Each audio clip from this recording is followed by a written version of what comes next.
Have no fear, Underdog is here. Speaking of dogs, hi Duchess. Welcome back to the kitchen table. Don't forget to like, comment, and subscribe for more Pauper action. Today we're going to take a look at Kiln Fiend. Kiln Fiend is based around, you may have guessed, Kiln Fiend. It's a 1/2 for 2 that gets huge whenever you play spells. It gets +3/+0 until end of turn for each instant or sorcery you cast.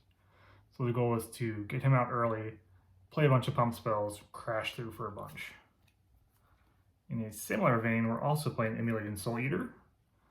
This is a really cool card from Scars of Mirrodin. It's got Phyrexian mana to bump it up +1/+0. So if you're ever above life and you give this guy double strike, he will just end the game. And as a nice little 1-drop, we're playing Satyr Hoplite. Similar to Kiln Fiend, you want to play a lot of spells that target him. With his heroic ability, he'll get +1/+1 counter, so it doesn't go away in turn, which is huge. He's a little more of a long-term play, and by long-term I mean turn 4 instead of turn 3.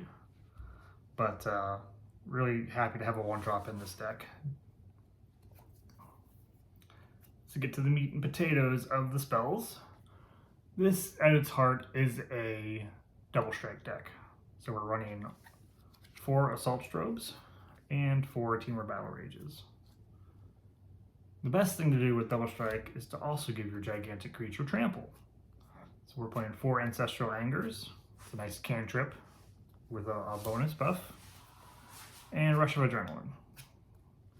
You could also play the other cantripping trample enabler, but I have found the +2/+1 is surprisingly more relevant than drawing a card most of the time, especially the extra 1 defense. It can really alter lightning bolt math and save your creature. So you give Kiln Fiend double strike, you give Kiln Fiend trample, you attack with a 10-2 trampler or 10-3 trampler, you win the game. What aggressive red deck that wants to hit for a ton quickly wouldn't be complete without Reckless Charge? Flashback on this guy is really relevant in the mid to late game as well. You top deck your Kiln Fiend and then you flash this back, suddenly you're hitting for 7. That's huge. And then maybe the best pump spell in the deck, Mutagenic Growth, another Phyrexian mana spell. Technically green, but we're always paying 2 life to play it. Target creature gets +2/+0. So this gives your Satyr Hoplite a +1/+1 counter and +2/+2 until end of turn. It gives your Kiln Fiend +5/+2 until end of turn. And it's really good defensively as well against the lightning bolt, because suddenly your Hoplite is a 4/4. Really good card in this deck. Speaking of protection, we're running a full suite of 4 Apostle's Blessing. More Phyrexian mana. What a great mechanic. We get to play white and green cards in our mono red deck. This is mostly used as protection, but can also use to punch through the final damage to give your big eye protection and get around blockers. Usually you don't need that because you have double strike and trample, but it's always nice to have. Now we have a little bit of mana acceleration with Simian Spirit Guide. Some decks will play Rite of Flame in this spot. Nothing wrong with that. It does have really nice synergy with pumping up your Kiln Fiend. But since we're playing the Hoplite instead of another pump creature like Festival Crasher or the Gitu guy, I like the surprise factor of being able to get mana on their turn and play a defensive spell to save your creature.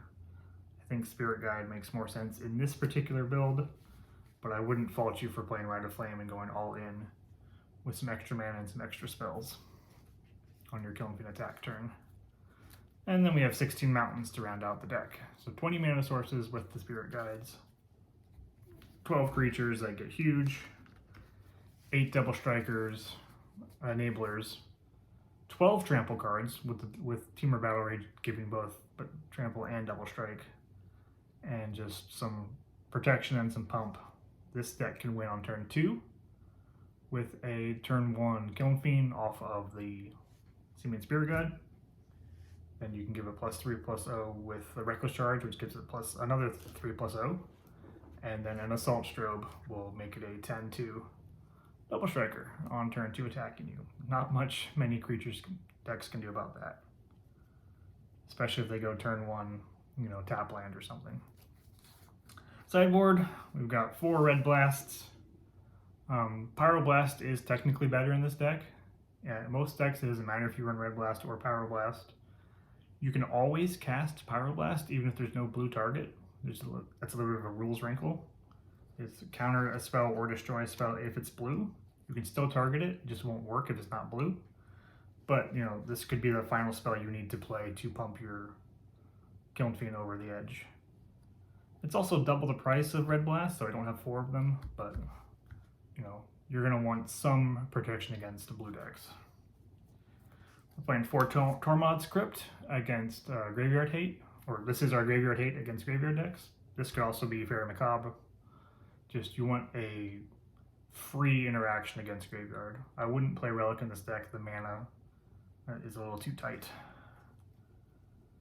We're running a full set of Flaring Pain to get around fog effects and Prismatic Strands.